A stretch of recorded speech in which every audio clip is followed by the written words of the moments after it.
Hola a todos.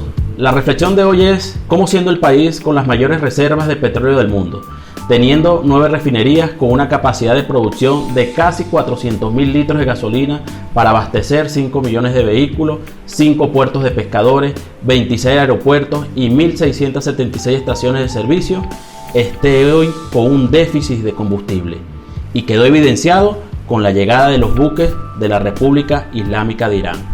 La primera pregunta es, sin duda, ¿quién es el responsable? A lo cual esperemos responder junto contigo. La gasolina es un derivado del petróleo que requiere para su producción de un complejo refinador de más de 100 hidrocarburos, aditivos y materias primas. El complejo de refinerías del país fueron construidos con tecnología norteamericana, requiriendo equipos, refacciones, materias primas, aditivos de ese país. A razón de las sanciones de PDVSA iniciadas en el año 2017 y arreciadas en el año 2019, se ha imposibilitado la compra de insumos para la producción. Aceptemos entonces la mea culpa que en 21 años de revolución no hemos logrado producir estos aditivos y materias primas con la dependencia tecnológica respectiva. Debemos decir también que el subsidio al precio de la gasolina hace la gasolina venezolana la más barata del mundo, 60 veces menor que México, Brasil y Colombia. Consecuencia, pérdida de 13.000 millones de dólares año a PDVSA y un contrabando gigantesco a la tierra de nadie, que es la frontera del vecino país. Otra mea culpa que debemos asumir, como nos enseñara el presidente Hugo Chávez. Por eso, en nuestra opinión, lo más grave han sido las sanciones y el bloqueo a PDVSA, que sin duda han reducido su ingreso en divisa con la confiscación de activos y bloqueo comercial y financiero. En tal sentido, veamos cómo ha sucedido esto. El 25 de agosto del 2017, la administración Trump prohibió a PDVSA negociar nuevas emisiones de deudas y bonos, generando esto limitaciones financieras. El 28 de enero del 2019, la Casa Blanca anunció el bloqueo de 7.000 millones de dólares en activos petroleros venezolanos en Estados Unidos. Prohibió las transacciones de individuos estadounidenses con la compañía y materializó el robo de Citgo. Este mismo año, según fuentes de la agencia Reuters, funcionarios estadounidenses han pedido a la mayoría de los proveedores de combustible de Venezuela que eviten enviar gasolina a la nación afectada por la crisis. Recordemos que desde el año 2005 Venezuela migró a la gasolina sin plomo, la cual emplea biodiesel que no se produce en Venezuela y ha sido quirúrgicamente bloqueada por los Estados Unidos. Todo este cuadro afecta la comercialización y operaciones, limita el manejo financiero, lo cual, en nuestra opinión, es la base fundamental del déficit del combustible. Las sanciones criminales contra la industria, ya que las mismas desde el año 2017 hasta la fecha han privado al país de recursos en el orden de los 100.000 millones de dólares. La responsabilidad del desabastecimiento de gasolina y de crisis de PDVSA constituye una estrategia fundamental de los Estados Unidos, apoderándose nuevamente de las mayores reservas de petróleo del mundo. Sus tesis hegemónicas imperiales, recordemos la doctrina Monroe, y la política de quiebre de la soberanía petrolera en nuestro país. Entregar al país al capital financiero y privatización final de nuestra industria. Por último, ¿la llegada de los buques iraníes es algo sin conexión o responde a estrategias y políticas procedentes que han establecido alianzas estratégicas, petroleras y la visión de un mundo multipolar, donde ya sabemos que no existe la hegemonía que históricamente había tenido los Estados Unidos, sino que creemos que existe un mundo más justo dentro de la comercialización internacional?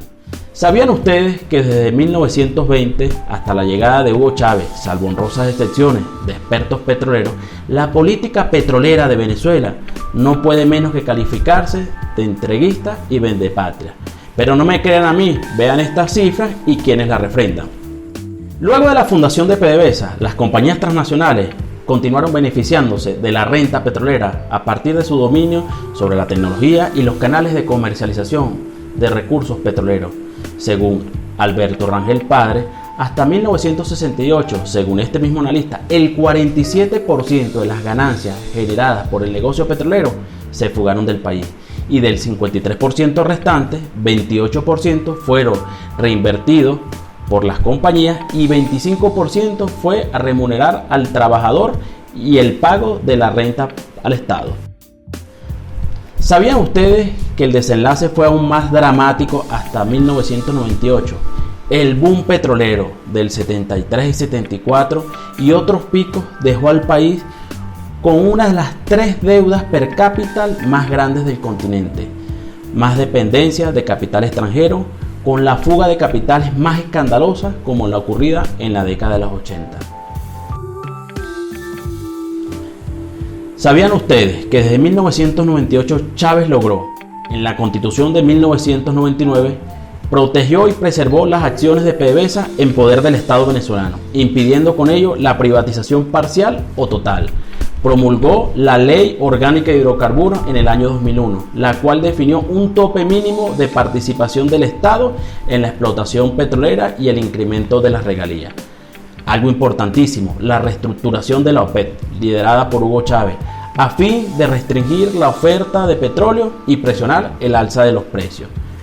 Otro punto muy importante, la integración energética latinoamericana y el impulso de proyectos orientados a la redistribución de la renta petrolera mediante las financiaciones de proyectos sociales por parte de PDVSA.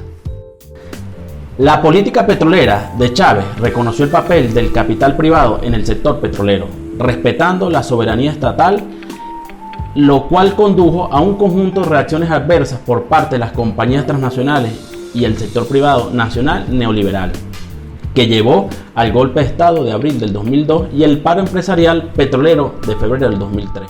En resumen, con estas políticas nacionalistas tocamos el interés del imperio norteamericano y sus aliados en el continente. Y más triste aún, los políticos de oposición que juegan a sus intereses. Ese fue el gran error de nosotros, los venezolanos nacionalistas, que sabemos y queremos que lo nuestro es nuestro. Para finalizar, es importante resaltar lo siguiente.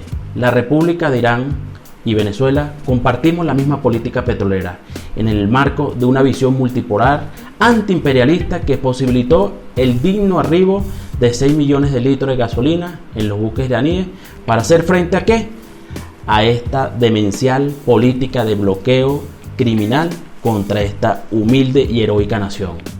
Por último, una reflexión. Qué casualidad que los Estados Unidos de Norteamérica crean el caos, luego vienen, venden sus recetas y soluciones, seguramente como lo hicieron con Irak y Afganistán.